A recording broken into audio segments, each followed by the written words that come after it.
السلام عليكم ورحمة الله وبركاته. بسم الله الرحمن الرحيم.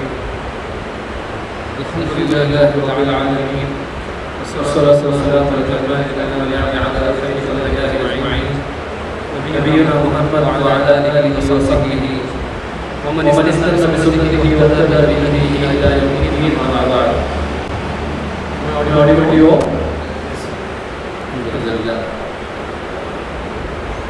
So brothers, inshallah, this will be the second session or the second part of our class last time on the topic of reality of Salafiyyah. What exactly is the manhaj of Salaf? What is Salafiyyah? Who is a Salafi? What does it mean? And we studied that Salafiyyah is not a particular sect. It is not a particular group. It is not an organization. But rather it is a manhaj that was shown by Rasulullah sallallahu alaihi wasallam. And he said that the best of the people are my generation.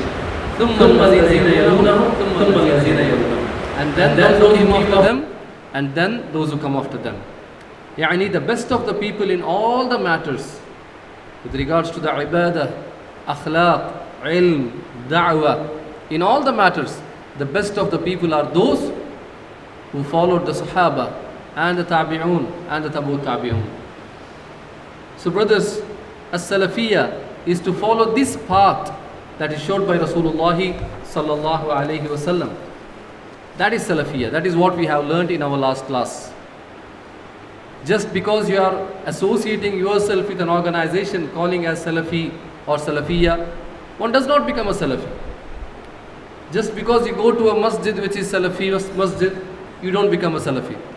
Just because a person going to study in the Salafi madrasa or the school, he doesn't become a Salafi. But rather he has to follow the usul, the fundamentals of manhaj salaf. Then only he is considered as a Salafi. He need to stick to the path of the Sahaba, the Tabi'un and the Tabu Tabi'un. He should take the understanding of the Sahaba and the Salaf. Then only he becomes a Salafi, brothers. So this is what we studied in our last class, and today inshallah we look at the things that is very important for us to understand with regards to what makes a person not a Salafi. Just like how we study Nawaqidul Islam. First we study about Al-Islam, what Al-Islam is, and also we are careful about the things that makes us go out of Islam, or the things that is not from Islam. Likewise, it is very important for us to know how we learnt what is Salafiyyah. We need to know what is not Salafiyyah, because there are many people out there who thinks the thing what they are doing is from the manhaj salaf, or they might see it as the teaching of manhaj salaf, or they might consider it as something which is negligible, that it does not affect the Salafiyyah. For example, the likes of the Khawarij or the Ikhwan al-Muslimin or the Jamaatul Islami, these are the people who thinks that they are upon the manhaj of Salaf. But the fact is that they are far away from the manhaj of Salaf. They think that their actions does not negate their Salafiyyah, or they are still from Ahlus Sunnah wal Jama'ah, but they are not. So it is important, for us to understand what makes them not a Salafi, or what will make me out of the fold of Salafiyyah. Is it because they are in an organization, or is it because they are not studying under my teacher whom I am studying under, or is it because he is not coming to my masjid, or is it because he is not my friend? Are we saying that they are not Salafi because of these reasons? No. There are particular reasons, there are particular usul, principles that makes them out of Salafiyyah. This is what we have to learn, brothers and sisters. So if he goes against these fundamental issues, if a person opposes these fundamental issues, then he is an outright mubtadi', the one who went against the manhaj salaf. Who is an innovator? The one who went against the sunnah. Likewise, the one who went against the manhaj of salaf. Because the manhaj of Salaf is manhaj Sunnah. Right? So the one who goes against the principles of Salafiyyah, then he is a mubtadi'. And with regards to this, what makes a person out of Salafiyyah, or a person who is not from Ahlus Sunnah wal Jama'ah, there are two important reasons. The first is masdarut talaqqi, yani where do you take your knowledge from, or what is the masdar, the source from where you take the dalil. What is the dalil of manhaj salaf? We have studied in our last class. What is the dalil of manhaj salaf? Al-Qur'anu was sunnah wal ijma'. That is the masdar of al-Islam, that is the masdar of Salafiyyah, that is the masdar of manhaj salaf. Whoever opposes this, that is, he is not taking the Quran and the Sunnah and the Ijma as the masdar, as the source for the dalil, then he is not a Salafi. That is going against manhaj salaf. If a person, he brings his aql, he brings his intellect against the ayat and the hadith of Rasulullah sallallahu alayhi wasallam, he is opposing the manhaj salaf. This is not Salafiyyah. There were people like Zamakhshari or Zarkashi or many of the people who were the Mu'tazilites, those who took the Greek theology, ilmul kalam, and they said that this is something which is very, very deep. We need insight, and this is better than the dalil from the Quran and the hadith. Scholars have even said that whoever says this, he is even a kafir. So whoever goes against the Quran and the Sunnah with regards to the masdar, with regards to the source, giving importance to the aql over the naql, aql yani intellect over the dalil, the Quran and the Sunnah, or a person says that I do not take from the ahad of the hadith. Like there are many people like the Khawarij or the Qadariyah and the Murji'ah and the Sufiyah, they do not take or they do not consider the hadithul ahad as a dalil. What is hadithul ahad? Khabarul ahad, that the hadith in any of the tabaqah, in the sanad of that hadith or in any of the generation, that hadith is narrated by only one person, and that person is reliable, but still they say that it is not accepted as a dalil. And this is going against the salaf. He is going against the masdar, and he is an outright mubtadi'. Yani you don't even need to do the iqamatul hujjah. You don't need to sit him and clarify the issues. Of course it has to be done, but we consider him as a mubtadi'.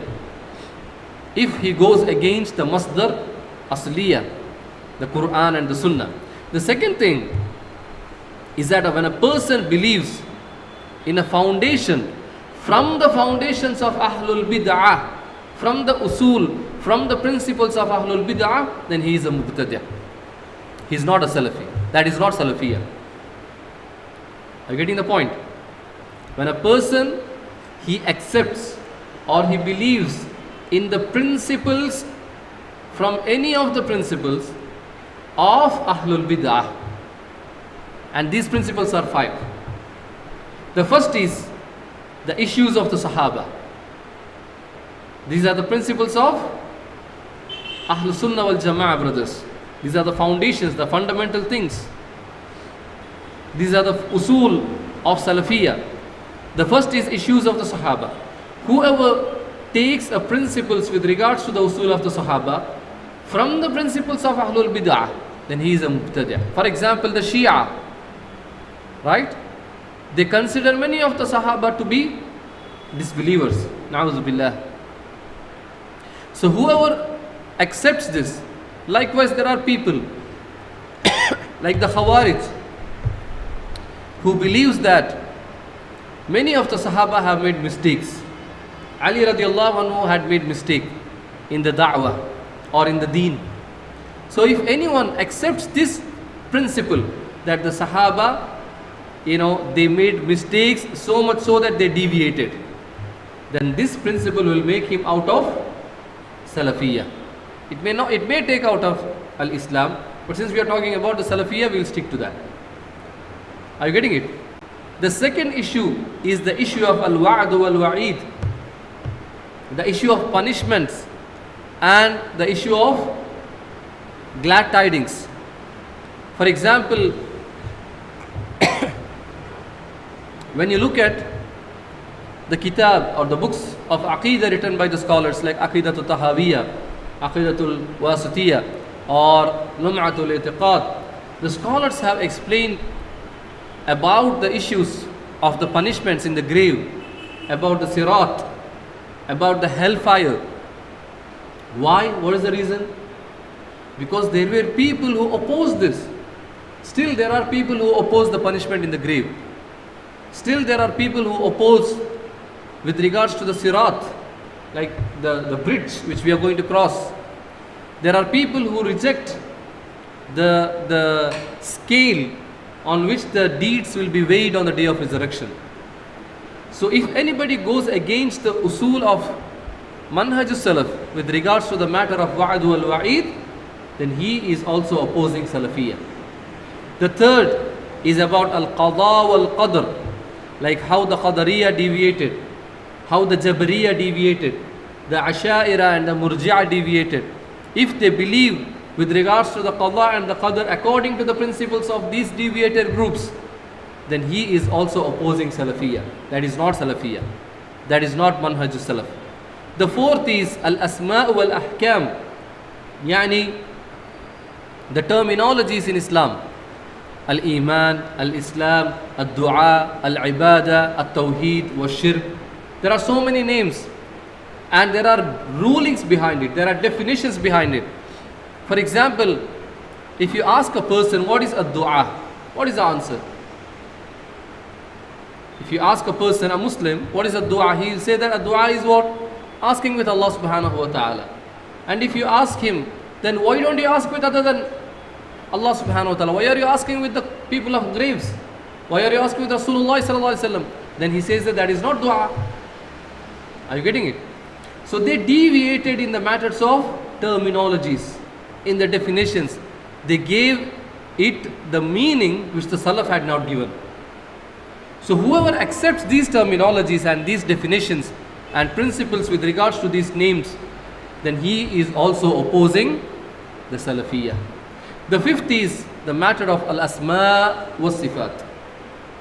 The Asha'ira or the Jahmiyyah, Mu'tazila, all these people, they deviated with regards to the matters of al-asma wa sifat, the beautiful names and attributes of Allah subhanahu wa ta'ala. Does Allah subhanahu wa ta'ala has hands? Does Allah subhanahu wa ta'ala has legs? How about the face of Allah subhanahu wa ta'ala? The eyes of Allah subhanahu wa ta'ala? The anger of Allah subhanahu wa ta'ala? The nuzul of Allah subhanahu wa ta'ala? How should we believe with regards to these things? According to the understanding of the Salaf. Whoever understands this in other way than the understanding of the Salaf, then he has opposed Salafiyyah. So these are the 5 things, brothers, which are from the fundamentals or foundational aspects of Salafiyyah. So if a person goes against it, he is an outright mubtadi'. The tabdi' is done upon him. Is it clear? So to believe with regards to the issues of the Sahaba, al-wa'd wal-wa'id, al-qada wal-qadr, al-asma' wal-ahkam, al-asma' wal-sifat, according to how the Salaf have believed, it is wajib upon every single individual. We don't have any choice in this. We don't have any option. We don't have any other door where we can go and explore the issues about the asma' sifat or about the issues of al-qada wal-qadr. No, but rather we have to stick to the understanding of the Salaf. This is compulsory. So never forget these 5 things, brothers. If you see anybody deviating or going against the Salaf in these 5 matters, know that he is a mubtadi'. There is no leniency in that. Because there are people who have went much lenient in the matters of tabdi', that they do not even make tabdi' of a mubtadi', of a real mubtadi'. They say that, okay, he's fine. He's also Salafi. that person also Salafi, this person also Salafi. No. A Salafiyyah is a pure manhaj. It is not that one can come and do anything what he wants and ascribe himself to be from the people of Salaf. No. He has to follow the principles. He has to follow the fundamentals. Then only he become a Salafi. Now, if a person, he does not go against any of these 5 principles of Salafiyyah, and his masdar is Al-Quran wa Sunnah wal Ijma'. Remember, he does not go against the principles of Salafiyyah, and his masdar is Al-Quran wa Sunnah wal Ijma'. Can he be a mubtadi'? Yes? Can he be a mubtadi'? Yes, he can. For example, in the hadith Jibreel alayhi salam comes to Rasulullah sallallahu alayhi wasallam and asks the questions, Ya Rasulullah, aw Ya Muhammad, akhbirni anil Islam. Tell me about Islam. What did Rasulullah sallallahu alayhi wasallam said? Al-Islamu an tashhada an la ilaha illallah wa tuqimu as-salah wa ita'u az-zakah wa tasuma ramadana wa tahujja al-bayt. This is al-Islam. So this is only the Islam. There is no other things that comes under Islam. Are they? Yes. There are many things from Islam, but these 5 are what? Foundations. These 5 are principles. These are foundations of al-Islam. Likewise, these 5 are the usul of Manhajus Salaf. These 5 are the principles of Manhajus Salaf. But apart from this, there are many other things that is from Salafiyyah. So if a person, he goes against those furu' which are not from the usul, which are not from these principles, if he goes against it, any of it, then he does not become a mubtadi' outright. Remember, he does not become a mubtadi' outright. But if a person goes against these 5 principles, he becomes a mubtadi'. There is no, question about it. But if he goes against the other matters which are furu', which are not from the principles, then he does not become a mubtadi', but rather we will have to look at his case. We will have to, provide the hujjah. The hujjah has to be established.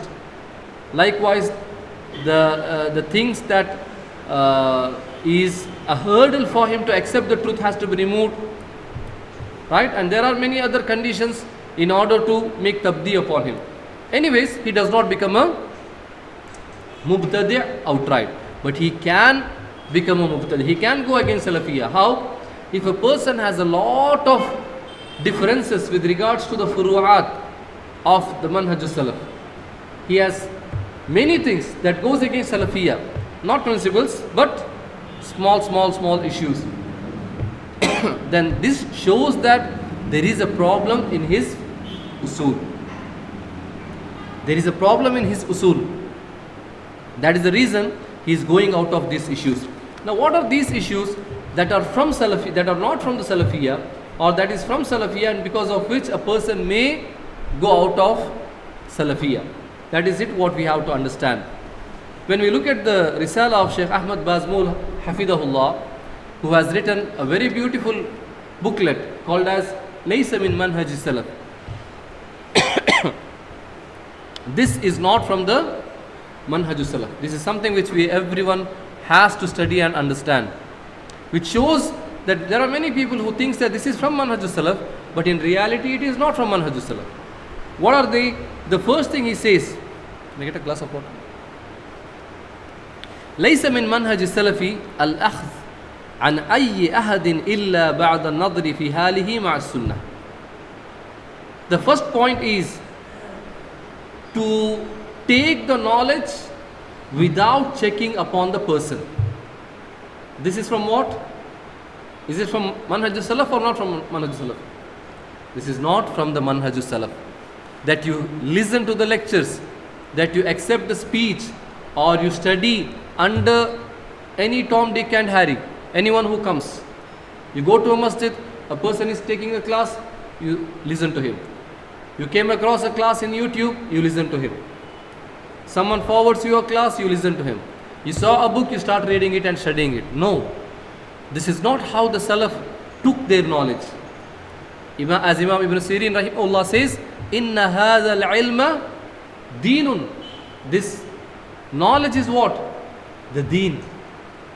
So look at فَانْظُرُوا عَمَّنْ تَأْخُذُونَ مِنْ دِينَكُمْ فَانْظُرُوا عَمَّنْ تَأْخُذُونَ دِينَهُمْ. So make sure or look from whom you are taking your knowledge from, your deen from. So whenever we study under someone, or we listen to someone, or we take class of someone, there are things which we have to know. What are those things? Can you tell me? How do we know that he is a person of Sunnah? Or how do we know that we can accept from him, we can study under him? Yes?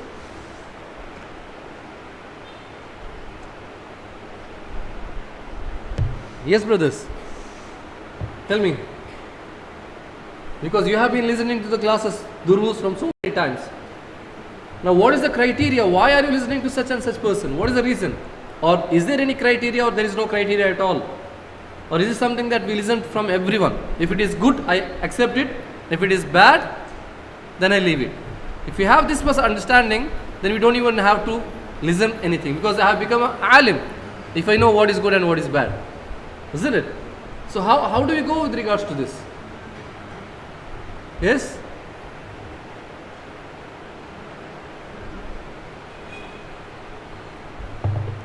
The first is that we need to know that this person from whom you are taking your knowledge, is he known to the scholars?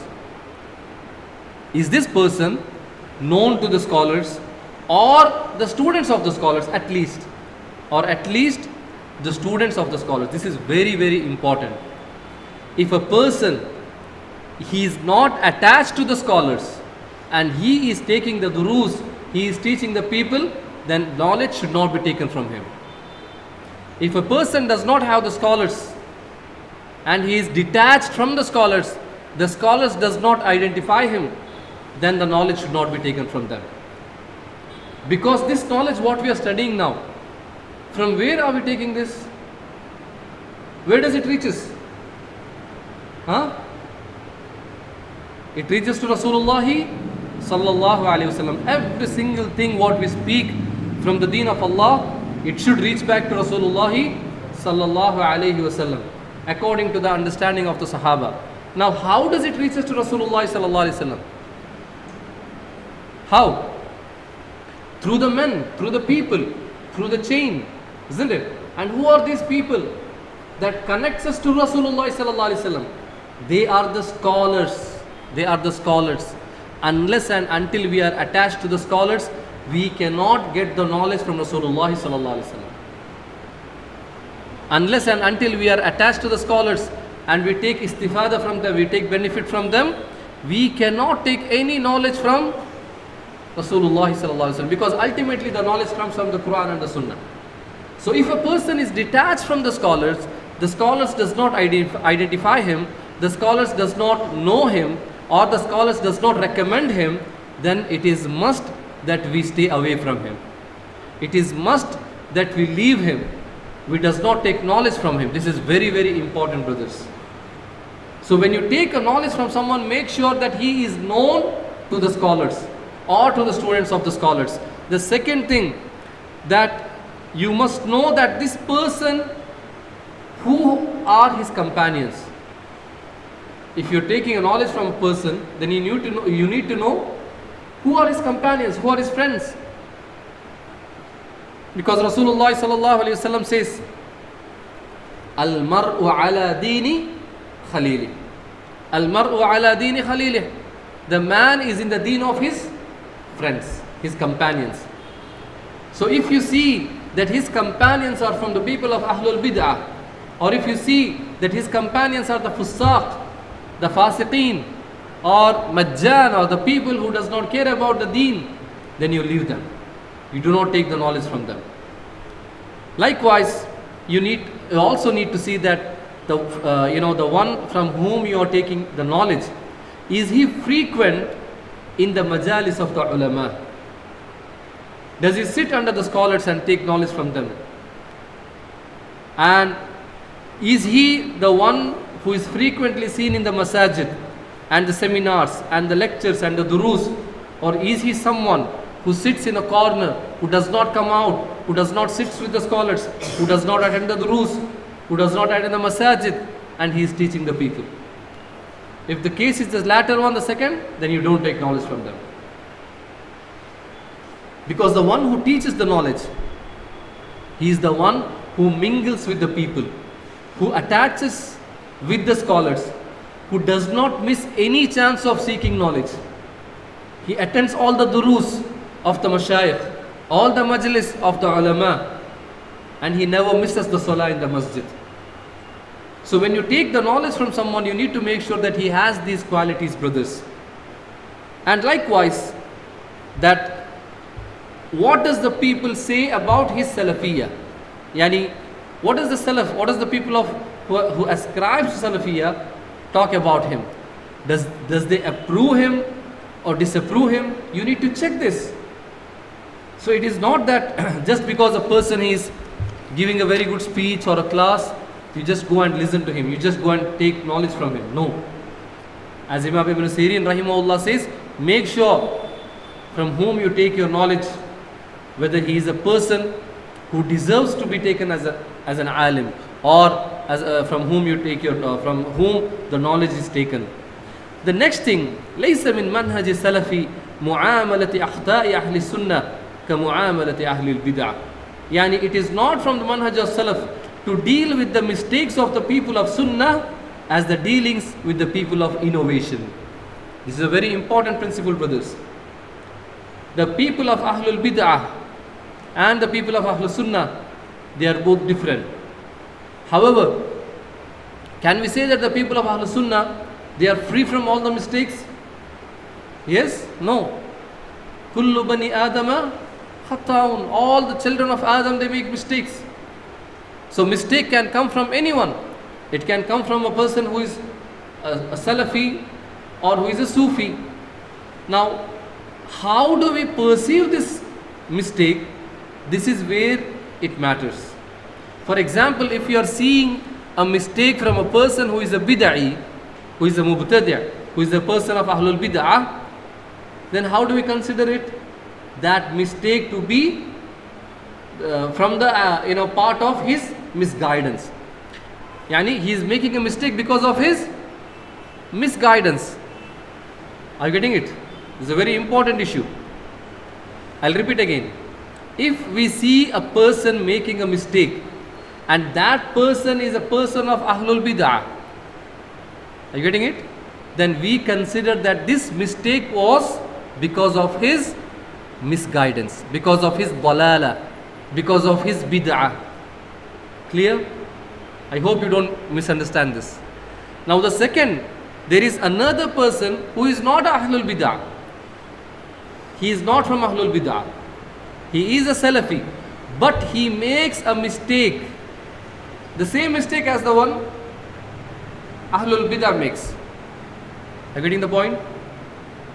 I don't know whether you are understanding or not.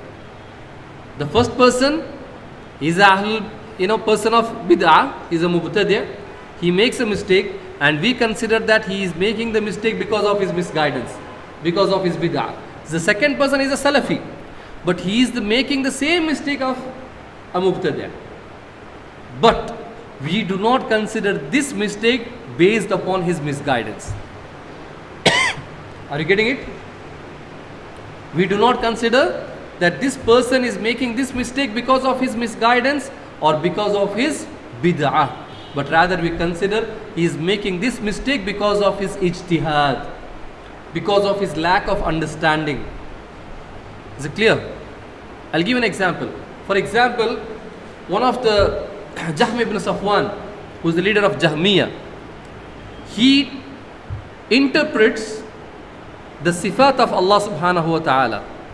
Right? He interprets the sifat of Allah subhanahu wa ta'ala. That is a mistake. That goes against Salafiyyah. Now we say that Jahm ibn Safwan, he made this mistake because of his ignorance, because of his jahala, because of his bid'ah. Yes? Now, there is a scholar who made the same mistake in Asma' Sifat. For example, Imam Ibn Hajar al-Asqalani rahimahullah, he made mistake in Asma wa Sifat. Imam al-Nawawi rahimahullah, he made mistake in Asma wa Sifat.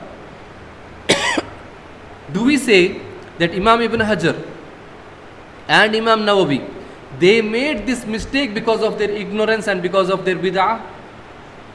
We don't say that. Are you getting, do you understand this now? Yes? So the mistake of Ahlul Bid'ah and the mistake of Ahlul Sunnah are not same. Even if that mistake looks same as the mistake of Ahlul Bid'ah, we do not ascribe Bid'ah for the people of Ahlul Sunnah. It was asked with many of the scholars about the mistakes of the scholars. You know, Imam Ibn Hajar, Imam al-Nawawi rahimahullah, about their mistake that happened in the usul. It was the mistake of the usul, isn't it? It was mistake on Asma wa Sifat. So just because Imam Nawawi had mistake in Asma wa Sifat, can we say that Imam Nawawi is a mubtadi'? We should not take knowledge from him. We should not study Arba'un Nawawiyah. We should not study Riyadh al-Salihin. We should not study Minhaj al-Muslim because Imam Nawawi made mistake in Asma wa Sifat. Shaykh Salih al-Fawzan hafidahullah, he says that first and foremost, you know, a student of knowledge, a beginner student of knowledge, and those other than them from the general public should not busy themselves with labeling the people as mubtadi'een. This is a very important principle. The students of knowledge and the lay people, they should not busy themselves to label the people as Fulan is a mubtadi, Fulan is a mubtadi, Fulan is a mubtadi. This is not your job. This is the job of the scholars. And then Shaykh Salih al-Fawzan hafidahullah, he says that whoever had with him the mistakes that are ijtihad, that are based upon ijtihad in the tafsir, in the interpretation, such as Ibn Hajar and Imam al-Nawawi, and what occurred from these two scholars in the interpretation of some of the attributes of Allah subhanahu wa ta'ala, then such a person is not to be ruled as an innovator, as a mubtadi'. Are you getting the point?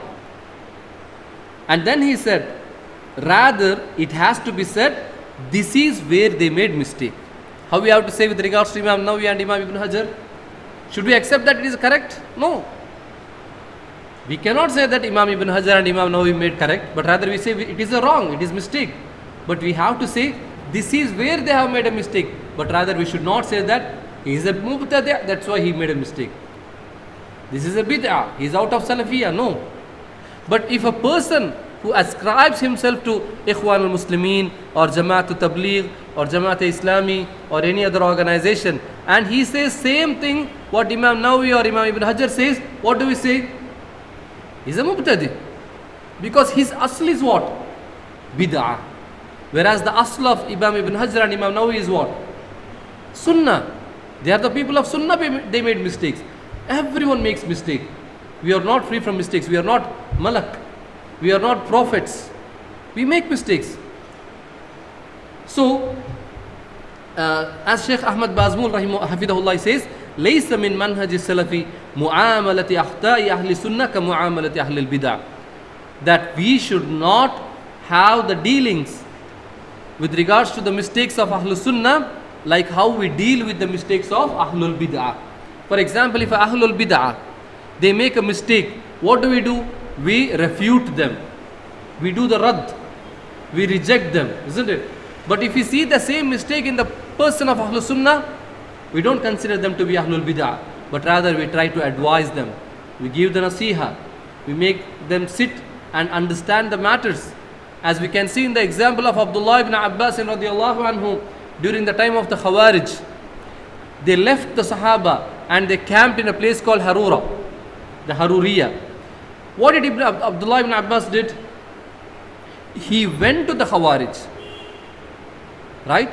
He went to the Khawarij and he asked them the questions. They asked the questions, he replied. He tried to convince them, and because of them, thousands of Khawarij, they left the Khawarij and they came to Ahlul Sunnah. Why? Because Abdullah ibn Abbas, he went there and he convinced them. He could have said that they are Khawarij, leave them, they are out of Islam. Did he do that? No. He went there and he convinced. That is how we have to do with the people of Salaf. We go to them, we talk to them, we make them understand, we give them the nasiha. This is very important, brothers. So just because you see a person committing mistake, for example, I'll tell you an example. A person is a Salafi. He says that I am a Salafi. I take the knowledge from the scholars of Salaf. I take knowledge from Sheikh Salih al-Fawzan. I take knowledge from Sheikh Ibn Uthaymeen, Sheikh al-Albani, or Sheikh Ibn Baz, Sheikh al-Ruhaili, and I take knowledge from Sheikh Imam Muqbil. I take knowledge from the scholars of Ahlus Sunnah. And I take the scholars, I take the kitab of Ahlus Sunnah. I learn from Aqidat al-Wasitiyah. I learn from the books of Shaykh al-Islam Ibn Taymiyyah. I learn from the book of Ibn al-Qayyim. And he says that my manhaj is the manhaj of Salaf. And he refutes, he denounced the Ahlul Bid'ah. He says that I am not a Jamaat Tabligh. I am not the person of Sufiya. I am not from Jamaat Islami. I am not from Ikhwan al-Muslimin. He says everything.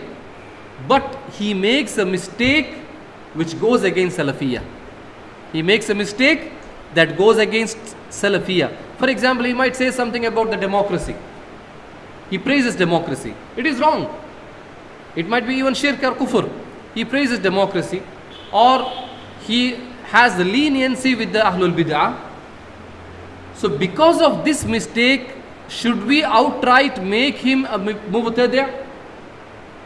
Should we outright make him a mubtadi'? No. In this case, iqamatul hujjah is compulsory. You need to sit with him. You need to show him the dalil. You need to talk to him. The asl is always that he is a Salafi. For example, you say that you go to a village. There is a masjid and the azan is going on. The azan is going on. Will you reply to the azan when the muazzin is giving the azan? Yes? Yes or no? Why? You don't even know that he is a Muslim or a non-Muslim. It can be a non-Muslim giving the azan. Can we repeat the azan for the non-Muslim? No. So how can you repeat for the azan? Huh? We assume. What do we assume? That he is a Muslim because the azan is coming from the masjid. Isn't it? We assume that he is a Muslim because he is proclaiming the azan. Likewise, when a person proclaims that he is a Salafi, a person proclaims that he is against the Ahlul Bid'ah, then we have to assume him as a Salafi. And then his mistakes has to be determined according to the level of the mistake. If that mistake does not make him out of Salafiyyah, then we do not make him out of Salafiyyah. But if that mistake goes out of Salafiyyah, we try to talk to him, we give him the advice and the nasiha, still he is not ready to accept, then the scholars will make tabdi upon him, not us. But at the same time, there is a person who says that I am not a Salafi. I am not a Salafi. I am from Ikhwan al-Muslimin. I am from SDPI or that organization, this organization. Then do we have to assume that he is a Salafi? No. He is not even Salafi. So whatever mistakes comes from him, it is coming because he is a person of bid'ah. He is a person of bid'ah. So we need to identify these two differences. The mistakes coming from the people of Salaf and the mistakes coming from the people of bid'ah. We cannot mix this. We cannot mix this at all. And we should be very careful with regards to this. That is why we can see that extremism in some of the brothers who say that, you see a mistake in some of the scholars. Even the scholars can make mistakes. Shaykh Ibn Baz made a mistake. Shaykh al-Albani made mistakes. Imam Muqbil made mistakes. But that mistakes make them out of Islam? That mistakes make them out of Salafiyyah? No. It did not make them out of Salafiyyah. So when the people makes mistakes, we need to see whether they are Salafi aslan or a bidai. If he is a bidai, then we don't have to worry about it. But if he is a Salafi, then we should be very careful. We cannot just take them out of Salafiyyah. Just, for example, a person says something which is wrong. we look at that statement and say that he's not a Salafi. Is it possible to say that? No. If he is a Salafi, then we have to analyze this. We have to analyze this, whether it is yes or no. Why did he understood like this? What is the ijtihad? So outrightly, we cannot make a person Salafiyyah. This is a very important principle we need to understand. Is it clear? Is it clear, brothers? طيب. The next point. ليس من منهج السلفي الهجوم على العلماء والكلام فيهم. يعني, it is not from the manhaj of Salaf to attack the scholars, to speak against them, to reject their knowledge and books, and to call burning and destroying and abandoning their kitab just because they made a mistake. This is what we can see from the extremists who say that Imam al-Nawawi, Imam Ibn Hajar, they have made mistakes, so we should burn Riyadh al-Salihin, we should burn Fathul Bari. Subhanallah. Tafsir Ibn Kathir, you can say a lot of mistakes. Does that mean that we should burn Tafsir Ibn Kathir or the Tafsir of Imam Qurtubi? No. These are the people of Ahlus Sunnah wal Jama'ah. Just because you see a mistake, it doesn't mean that you take them out of Al-Islam or out of Salafiyyah. Imam Ahmad ibn Hanbal rahimahullah, he says that taking the people out of Salafiyyah is ashad. Ikhraj al-Muslim min al-manhaj al-Salaf ashad. Taking the people out of Salafiyyah is ashad, yani it is dangerous, it is very, very great. It is not a very lenient matter that you see anyone and say that he is not a Salafi. He is Fulan, he is Ikhwani, he is Mumayyi, he is that, he is this. No. This is the greatest of the matters. We should be very careful with regards to this. And then he says, لَيْسَ مِن مَنْهَجِ السَّلَفِ التَّقْلِيدِ وَالتَّعَسُّبِ بِدُونِ دَلِيلٍ.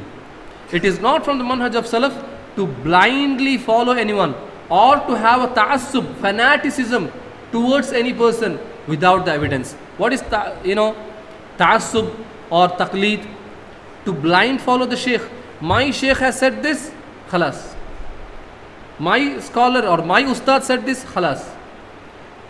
We don't even do the taqleed of al-a'immatul arba. Imam Ahmad, Imam Shafi'i, Imam Abu Hanifa, Imam al-Malik. Do we do the taqleed of these imams? No. Do we do the taqleed of Imam Ibn Taymiyyah or Imam Ibn Rajab or Imam Ibn Kathir or Imam Ibn al-Qayyim? No. We never do the taqleed of any scholars. We do the taqleed of al-hujjah. We do the taqleed of dalil. So if we say that my scholar, he never makes mistake, I blindly follow him. Or my teacher, my ustad, whatever he says that is correct, then this is taqleed. Without looking at the dalil. We follow the dalil, we do not follow the scholars. We follow the scholars based on their dalil, not their aqwal. And when it comes to the matter of al-jarh wa ta'dil, this matter is much great. So for example, if my scholar says, if my ustad says he is a mubtadi, then he is a mubtadi. If you don't accept that, then you are also mubtadi. Wallahi, this is a great danger. This is a great fitna. Whose manhaj is this? Whose manhaj is this? There used to be people who said that Fulan is a kafir. Fulan is a kafir. For example, there are people nowadays who say that the kings of Saudi Arabia and UAE and Oman, they are kafir. And if you say that no, they are not kafir, you are also kafir. And the other person says no, he is not a kafir, you are also kafir. It is like a chain system. If you say that he is not a kafir, you are also kafir. Likewise, if my ustad said this person is a mubtadi', and the other person says no, he is not a mubtadi', then you are a mubtadi'. Other person comes and sits with him, you are also mubtadi'. The other person goes and asks with him, you are also mubtadi'. Subhanallah. This is the manhaj of the Khawarij. Those who said that, the one who does not accept the kufr of another person is a kafir. This person is a kafir. That person is a kafir. This is of the greatest fitna what we are seeing. This is not how we test the people. We make tabdi', we make takfir based on the evidence, not based on the speech of the people. We based on the evidence, based on the dalil. Sometimes we don't even know why he is the mubtadi'. I don't know, my ustad said he is a mubtadi'. Why we should not take a knowledge from him? I don't know. My scholar has said that this person should not take knowledge from him. We need to go behind the dalil, brothers. We don't need to go behind the taqleed.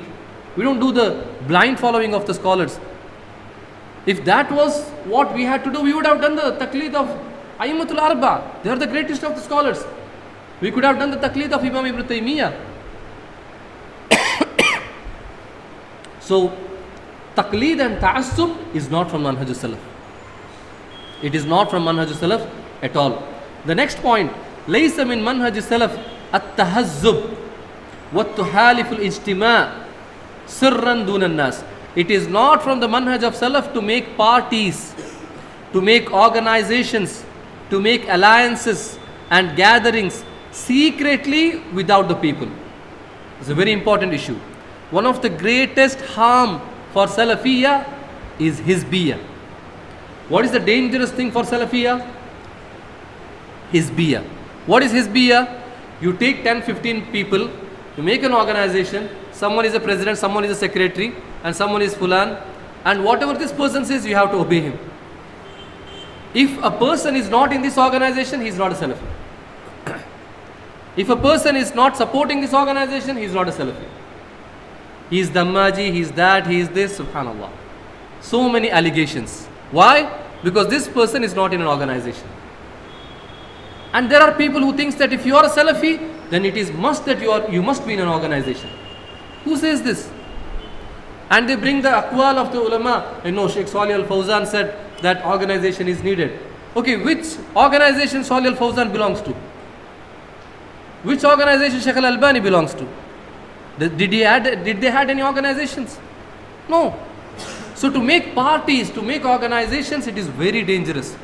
I'm not saying that it is a bid'ah, but it is dangerous. It is dangerous for the unity of the Muslims. They say that it is good for unity of the Muslims, but you can see that often many of the fightings that happens between the Muslims is because of organization, isn't it? The reasons why the Salafiyyah they split, why? Is it because of lack of organization? It is because of organization. First there was one organization, then it split to 2, then 3, and then 4, and it goes on and on. And each organizations, they hate each other. Their wala wal bara is based upon the organizations. Their taqleed is based upon the organization. My organization, if it does something, I follow it. Doesn't matter whatever it is, because it is my organization. If my organization is conducting a class, I will be there. If my organization is conducting a dawra, I will sit. Or else, no, I will not sit. This is not my organization. This is al-Hizbiyyah that opposes Salafiyyah, brothers. This is very, very dangerous. And it is not from Manhaj Salaf at all. So to make parties and to make organizations and exclude the people, this is from the roots of Hizbiyyah. And the Shaykh, he says that فَقَدْ وَرَدَ, it has said from the Salaf, إِذَا رَأَيْتَ مَنْ يَجْتَمِعْ فِي الْمَسْجِدِ مِنْ دُونِ النَّاسِ فَاعْلَمْ أَنَّهُمْ عَلَى الضَّلَالَةِ. Now, it is not necessary that for Hizbiyyah, you need to have an organization. There can be Hizbiyyah without having any organization. Are you getting it? And oftentimes, these people who does not have organization, they have more Hizbiyyah than the people who have organizations. This is the dangerous, because Hizbiyyah is something we don't even understand that we have it. It's very, very dangerous. So al-wala wal-bara, our friendship, our relationship, all based upon what? Organizations, parties, or jama'ah, or groups. This is what destroys Salafiyyah. Our love, our mahabbah, it should be based on ukhuwah, our Muslim brotherhood. Not because of my party or my language or my city, no. Fulan is from Bari speaking community, I love him. If he is an Urdu speaker, leave him. No, this is not ukhuwah. If he is from Mangalore, I love him. If he is from Bangalore, no. These are the things that also from Hizbiyyah. That is also from ta'assub. We should be very, very careful of. And the Salaf used to say that إِذَا رَأَيْتَ مَنْ يَجْتَمِعْ فِي الْمَسْجِدِ مِنْ دُونِ النَّاسِ فَعْلَمْ أَنَّهُ عَلَى الضَّلَالَةِ. Yani, having a secret gathering. This is also opposing the Manhaj Salaf. Does Manhaj Salaf have a secret agenda? Do we have a secret agenda? No. Do we have a secret da'wah? No. Our da'wah is open. Our manhaj is open. Our agenda is open. We don't go and sit in a corner of the masjid and we have a secret meeting, we have secret discussion. No. We don't take one class for the public, another class for few peoples. No. Our da'wah is open. Our manhaj is clear. This is very important, brothers. Of course, there will be issues where the matter has to be discussed with certain level of people, because not everything can be said to the general public, isn't it? Some matters has to be kept hidden from the scholars, as Rasulullah sallallahu alaihi wasallam said to Mu'adh ibn Jabal and many other Sahaba. But in general, the da'wah of Salafiyyah is clear. There is no hidden agenda in this. The agenda is open. We call it to the Quran or Sunnah. We don't have any secret meetings. So the Salaf used to say, إِذَا رَأَيْتَ, if you see مَنْ يَجْتَمِعْ فِي الْمَسْجِدِ, that there are people who gathering in the masjid, مِنْ دُونِ النَّاسِ, without the people, and they are the only few people sitting there secretly, فَعْلَمْ, then know أَنَّهُمْ عَلَى ضَلَالَ, they are upon the misguidance, they are upon the dalala. The next thing, لَيْسَ مِنْ مَنْهَجِ السَّلَفِ أَنْ يَعْرِفَ الْحَقِّ بِالرِّجَالِ. It is not from the manhaj of the Salaf that you know the truth by the men. What does it mean? Yani, everything which comes from this person or that person must be the truth. For example, you go and test the people. What is your opinion about this scholar? What is your opinion about that scholar? What do you say about this person? What do you say about Ustad Fulan? What do you say about Ustad this? If you say something which he doesn't like, then you are gone. You are not a Salafi. Shaykh al-Islam ibn Taymiyyah rahimahullah said that this is bid'ah. To test the people with the rijal, with the men, is a bid'ah. It is not permissible to go and ask that, what do you think about this person? What do you think about this scholar? No. This is from the bid'ah. You cannot go and keep, asking the people about this. But rather, you have to ascribe, or you have to test the people with the truth. For example, you can say that, someone has said this and this. What do you say about it? Okay, that is a different matter. But to test with the men, this is not from the Salafiyyah. Next, لَيْسَ مِنْ مَنْهَجِ السَّلَفِ تَرْكُ طَلَبِ الْعِلْمِ الْوَاجِبِ. Leaving the ilm that is wajib for you to understand, that is not from manhaj salaf. For example, a person, he doesn't know about the tahara. Is it not compulsory for him to do wudu, to clean himself? Yes. But he doesn't know anything about it. He doesn't know about the ghusl. He doesn't know about the arkan. He doesn't know about the salah. He don't have tajweed in the Quran. But he wants to learn jarh wa ta'dil. He wants to learn mustalah al-hadith. He wants to learn about fulan and allan. Then he is not upon the manhaj salaf. Because in manhaj salaf, the first thing we learn is what is wajib upon me. Why Allah created us? Why Allah created us, brothers?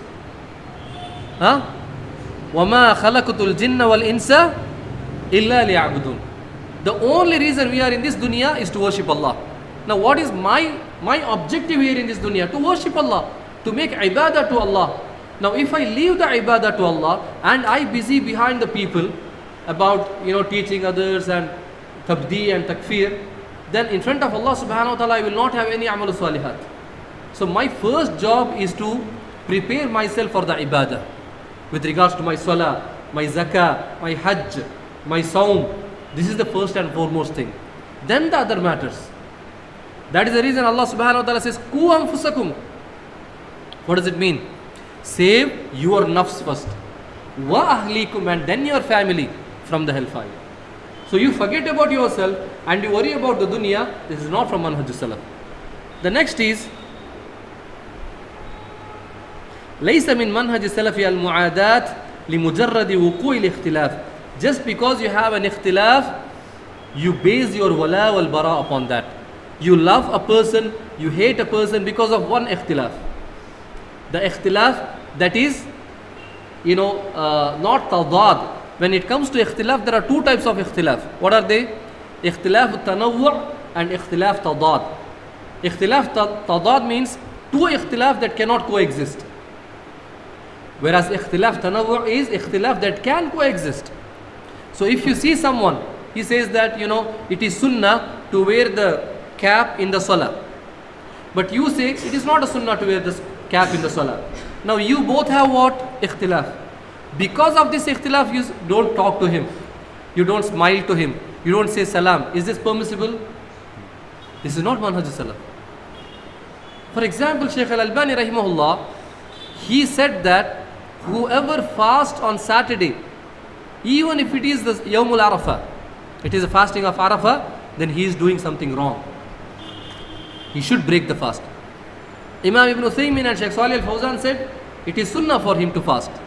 Isn't there a ikhtilaf there? But because of this ikhtilaf, did Shaykh al-Albani and Shaykh Ibn Uthaymeen had disagreements and angry, or they had enmity? No. They had love towards them. Shaykh al-Albani rahimahullah said it is not compulsory to cover the face. Shaykh Ibn Baz said it is compulsory to cover the face. But because of this ikhtilaf, did they make jarh of each other? Did they abandon or boycott each other? No. So this is what we have to understand. Salafiyyah, brothers, is ukhuwa. It is close friendship. It is a bond. It is manhaj salaf. Yani it is, where we establish our bond of brotherhood.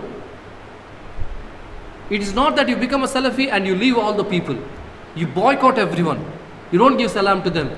You become your own, group. No, this is not Salafiyyah. Salafiyyah is you go to the people, you talk to them, you mingle with them, you have friendship with them. You call them with your good akhlaq. This is Salafiyyah, brothers. So inshallah there are many points to learn about this, but we don't have much time.